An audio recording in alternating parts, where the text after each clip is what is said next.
The first thing I want you to learn about the theory for this week, called Self-Determination Theory, is that it's not just intrinsic and extrinsic motivation. Okay? We don't want to just look at whether someone's motivated by internal enjoyment of the activity or motivated by a carrot and stick, because motivation is more nuanced than that. There's actually 6 or 7 levels of motivation depending on how you split the onion. Is that a saying? I don't even know if that's a saying. So to learn about these levels, we're going to start at the bottom, level 0, ground floor, which is no motivation. It's lacking any intention to act. It's like, why should I even bother? And this is where she started. Before the doctor got involved, she didn't see any benefit of being physically active. The next level up is external regulation, which is responding to like a carrot or a stick, a reward or a punishment.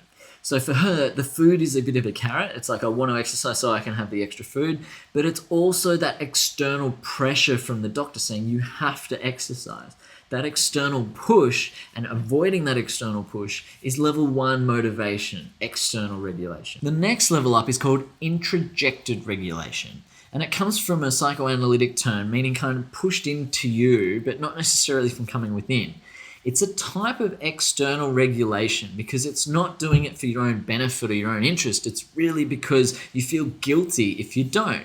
It's like, I might disappoint other people if I don't. So this is like the reason why a lot of us try to control our diet, because you kind of feel really bad if you don't control it. It's not really like you don't eat sugar because you love not eating sugar. It's that a lot of people feel guilty if they overindulge. And this is a control type of motivation because it's not like you're trying to feel something good.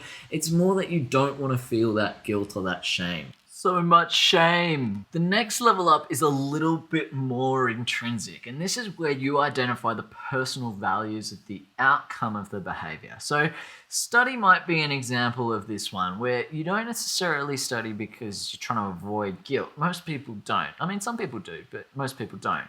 Everyone else is sort of doing it because it gets them some personally valued outcome. People want to get good marks. You value getting good marks and good results.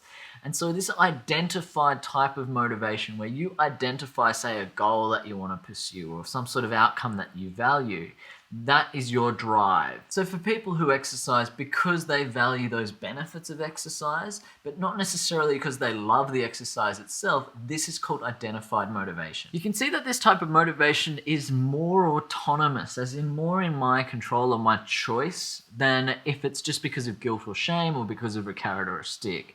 But it's still not doing it for the intrinsic purpose or the value or the enjoyment of the activity itself. So these all work their way up towards being more autonomous or intrinsic. The next one is when those values or that purpose becomes so central to who you are that it's almost part of how you define yourself. A lot of the people who study exercise science might be able to identify with this sort of integrated regulation, which is where you identify so centrally with this idea of being someone who exercises. I am an athlete. Using an academic example, people who study because they see themselves as being a good student, not just because they want the long-term outcome and not just because of the love of learning, but this sort of in-between space where it's part of your identity. This is called integrated regulation. And then finally, intrinsic motivation, which is the top of this pyramid, is doing it just for its own sake. It's deriving intrinsic enjoyment from the activity itself. So most people have things in their life that they do just for enjoyment. Some people love to read or play music or play sport. And it's not just that it's part of their identity, but they really enjoy the process of doing it for its own sake. This is intrinsic motivation, which is amazing. It's lovely to feel like you're just doing it for its own sake. And it would be great if all of our clients were intrinsically motivated to exercise or to look after their bodies and their health. In the same way, it would be really nice if people just studied for its own sake. But the reality is, it's really hard to get to a point where you find something intrinsically motivating. So to recap, A motivation is the bottom of the pile, and that's where you have no intention to act. There's no motivation there.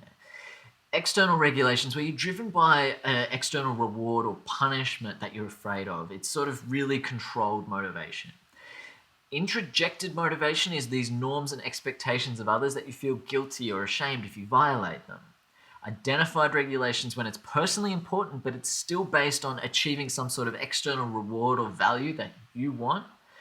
Integrated motivation is based on your personal values and your sense of self, not just for enjoyment. It's being part of who you are. And at the top of the pile is intrinsic motivation, which is doing it just for its own sake. So when we talked about May's situation, we're not necessarily aiming straight for intrinsic motivation because that could be unrealistic. What would be good though is to move her from a sort of controlled, externally regulated motivation up just even a little. And the way self-determination theory proposes that you help move someone up this spectrum is by making sure that the activity satisfies their basic psychological needs. So one way to think about our needs is to figure out what happens when we take them away. And if you think about a physical need, you know it's a physical need because if you take it away, the person suffers. They can't survive without water or without food or without sleep.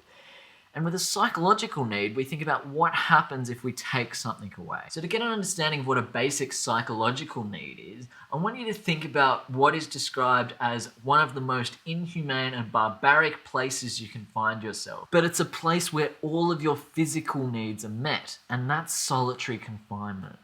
What do you think it is about solitary confinement that makes it so barbaric and inhumane?